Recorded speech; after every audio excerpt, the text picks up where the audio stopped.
End gold buyers, మీ కష్టాల్లో నమ్మకమైన మీ ఆత్మీయ నేస్తం.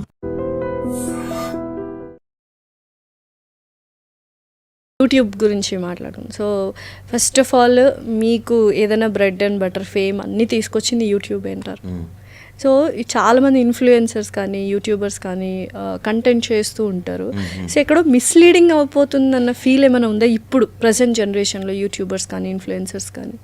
లాస్య గారు, మీరు యూట్యూబ్లో ఎన్ని వెబ్ సిరీస్లు చూస్తారు? చూసే ఉంటాను. ఎన్ని చూసుంటారు? అంత ఐడియా ఏం లేదు, బట్ యా ఉంటాయి, కౌంట్ ఉంటుంది. ఎవరెవరు చూస్తారు ఎక్కువ?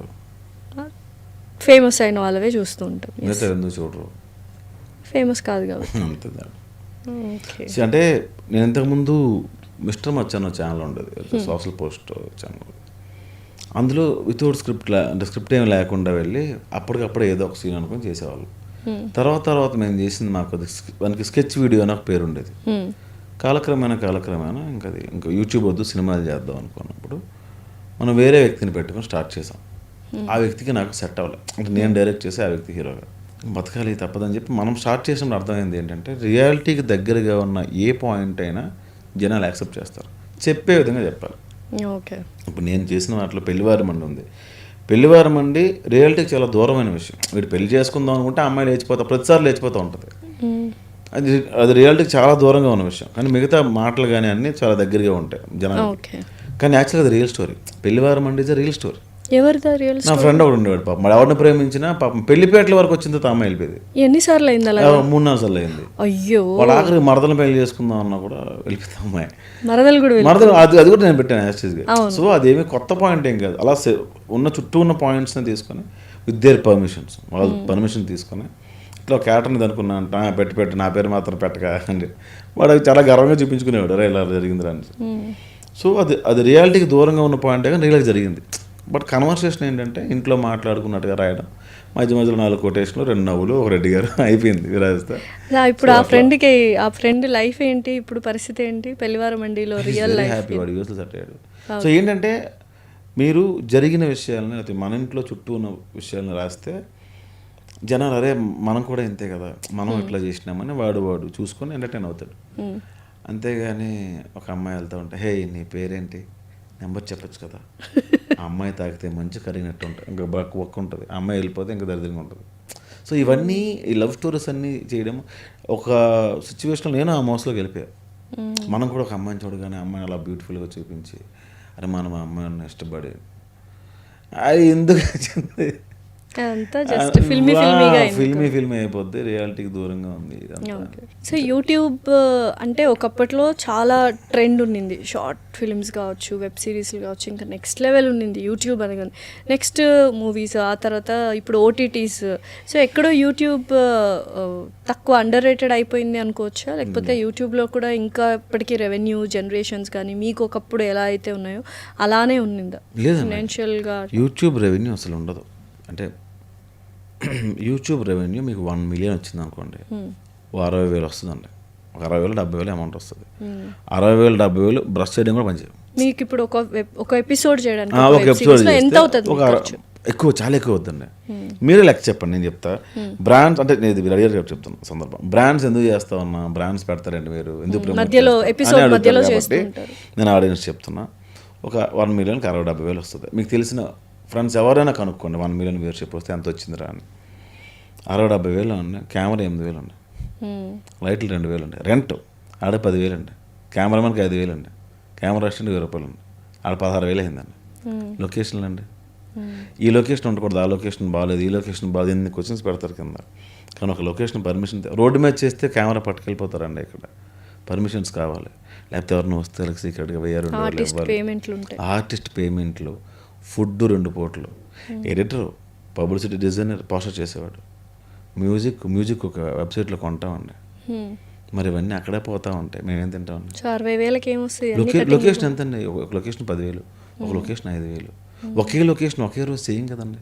ఒక ఇల్లు, ఒక ఆఫీసు, ఒక రోడ్డు, ఒక చిన్న పాన్ షాప్లో షూట్ చేయాలన్నా అతనికి 200 ఇవ్వాలి.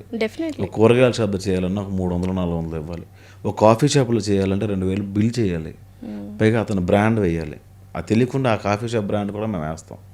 సో ఇన్ని జరిగితేనే ఓ షార్ట్ ఫిల్మ్ బయటకు వస్తుందండి, అది 1 మిలియన్ 2 మిలియన్ దాటితేనే మాకు రికవర్ అవుద్ది. మీకు అర్థమైందా? 1 మిలియన్ వస్తే రికవర్ అవ్వదండి.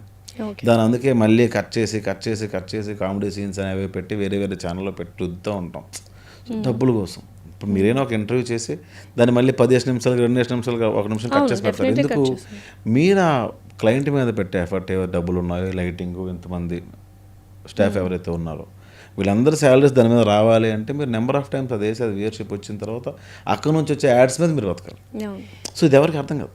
సో ఇప్పుడు ఏంటంటే మంచి బ్రాండ్లు వచ్చి బ్రాండింగ్ వచ్చింది అనుకోండి, ఇంటిగ్రేషన్ చేస్తే వాళ్ళు 1,00,000 ఎంతో ఇస్తారు. అప్పుడు ఇప్పుడు ఈ 10 ఎపిసోడ్ మనం చేస్తాం కదండి, అందులో రికవర్ అవుతాయండి. నో లాస్ నో ప్రాఫిట్ కింద వెళ్ళిపోద్ది. ఒక 10,000 మిగిలితే కూడా తప్పకుండా. అలా రాకపోతే ఇంకా సిరీస్ ఫ్లాప్ అయినట్టే. అట్లా చాలా ఇబ్బందులు ఉంటాయి. సో అంటే యూట్యూబ్ వాళ్ళు ఎవరైనా ఛానల్ ఇర్రెస్పెక్టివ్ ఆఫ్ ఇట్లా పాడ్కాస్ట్లు కానీ లేకపోతే వెబ్ సిరీస్లు పెట్టిన వాళ్ళది అంటే హై లెవెల్లో రన్ అవుతున్నాయి ఫినాన్షియల్గా అన్నది ఏం లేదు. త్రూ రెవెన్యూ కొలాబరేషన్స్ ఇవి వస్తే ఇప్పుడు మీకు ఎవరు డబ్బులు వస్తాయంటే అండి, ఇప్పుడు సీరియల్స్ చేసే వాళ్ళు ఉంటారు పాపం, వాళ్ళు తక్కువ పేమెంట్లు ఉంటాయండి. వాళ్ళు వ్లాగ్స్ చేస్తారు, ఫేమ్ ఉంటాయి వాళ్ళకి, వ్లాగ్స్ చేస్తారు. 4 lakhs 5 lakhs 1 million వ్యూయర్షిప్ వస్తుంది. వాళ్ళకి పెట్టుబడి చాలా తక్కువ. ఇప్పుడు ట్రావెలింగ్ చేసే వాళ్ళకి కాకుండా ఇంట్లో హోమ్ టూర్ చేసే వాళ్ళకి వీళ్ళకి పెట్టుబడి తక్కువ ఉంటుంది. ఒక ఐఫోన్ పట్టుకొని ఒక మైక్ పెట్టుకొని, హాయ్ ఫ్రెండ్స్ మొన్న మా అత్తగారు ఇది కొన్నారు, మా ఈ మధ్యలో ఒక యాడ్ వస్తుంది, దీపస్తంభం యాడ్ చెప్తారు మధ్యలో, వాళ్ళు ఎంతో కొంత ఇస్తారు. ఈ వీడియో తీయడానికి ముందు అంత డబ్బులు జనరేట్ అవుతాయి. సో వాళ్ళకి ఏమైనా రెవెన్యూ ఉంటుంది తప్ప మిగతా వాళ్ళకి తక్కువ. మీరు ఎప్పుడు అంటే వెబ్ సిరీస్లే చేశారు కానీ ప్రసాద్ బైరా గారు వ్లాగ్స్ ఎప్పుడు చేయలేదు, పర్సనల్ ఛానల్ అంటూ ఏం లేదు. ఎందుకంటే చాలా మంది వ్లాగ్స్ చేశానండి, 2 చేశాను. వర్స్ట్ ఉంటే ఒకటి హెయిర్ ఆయిల్ ఏదో చేశారు మైసూర్ వెళ్ళినప్పుడు, దానివల్ల చిరంజీవి గారిని కలవడం మిస్ అయిపోయా. కమిటీ గుర్రాలు పెట్టయిన తర్వాత చిరంజీవి గారు అందరినీ ఇంటికి పిలిచారు. అవును, అందరు వెళ్ళారు, మీరు వెళ్ళలేదు. నాకు ఆ విషయం తెలియదు, నేను మైసూర్ వెళ్ళా అప్పుడే. అది నేను చేసిన ఏ బ్రాండ్ నేను చేసింది కాదండి, మా ప్రొడ్యూసర్స్ మా బాస్ అలా అంతా ఇచ్చింది. సో మైసూర్కి వెళ్ళి చిరంజీవి గారిని కలవడం మిస్ అయిపోయారు. రిగ్రెట్ అయ్యారు బాగా? నేను అలా ఫ్లైట్ దిగాను, నాకు కాల్ వచ్చిందండి, చిరంజీవి గారు అర్జెంట్ రమ్మంటున్నారు అని వెళ్ళకపోయాను. సో తర్వాత ఎప్పుడైనా కలవడం అలా జరిగింది చిరంజీవి గారిని? ఇప్పటిదాకా అయితే కలిసాను, ఒక్కసారి కలిసా కానీ ఎక్కువ డిస్కషన్ ఏం లేదు. అంటే ఏంటి అసలు మీరు ఎవరి ఫ్యాన్ యూజువల్గా?